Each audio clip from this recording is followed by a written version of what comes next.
Hi folks, my name is Shea Belsky and I am Mentra's Chief Technology Officer. I want to talk today about the candidate profile, also called the next-gen resume, and how you can use it to apply to jobs outside of Mentra. This relies on you having a public profile. That way, recruiters and interviewers from other companies can see your profile without being logged in. You can do that by clicking Share Profile up here, and then clicking on Share Link with the public, and you can hit Copy. The last thing you have to do is click Submit, and then your profile will now be public to the world. This does mean that your profile will be visible on search engines, so make sure that it has information that you want to show here.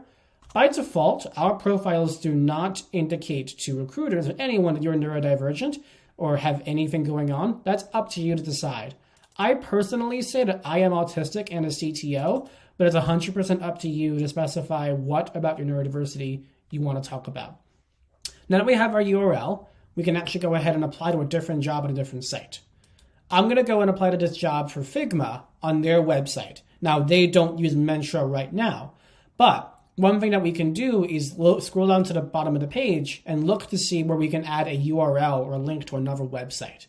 This part of their application says Other Website, and here I can apply and put my Mentra profile here.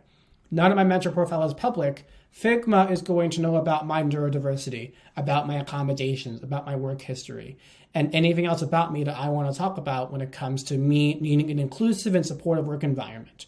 And then you can fill out the rest of the application as you want to. This one's a little bit harder. This is an application with Credit Karma, and it's pretty long, but they ask for similar information, your first name, last name, email, phone number. They also ask for a LinkedIn profile or a website. This is a little bit less specific, but here you can put your profile again, fill out the rest of the application.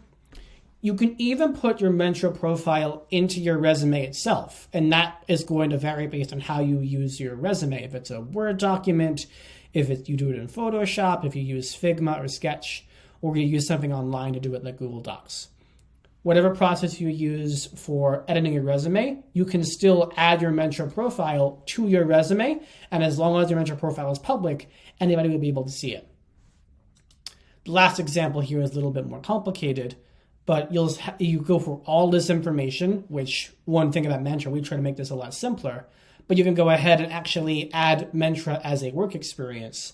This application does not say that it asks for a website like a LinkedIn or something else, but you can go ahead here and write Mentra and write it information about your profile. I am a job seeker with a Mentra profile,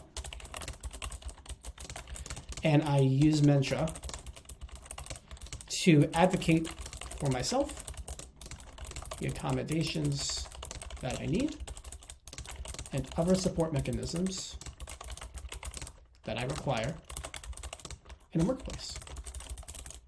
My profile can be found here. And you can continue to apply the rest of the job as you need to. The point is, however you are able to include a link or any text as part of an application, that's how you can use the Mentra profile to really succeed in any job search, whether it's Mentra or not. Check back on Mentra over the next few weeks, maybe once a week or once every other week, to see what jobs we have coming up, because we're always adding more jobs. And over the next couple of weeks, we're going to be adding a lot more pretty soon. So stay tuned for that. Thanks for watching, everyone.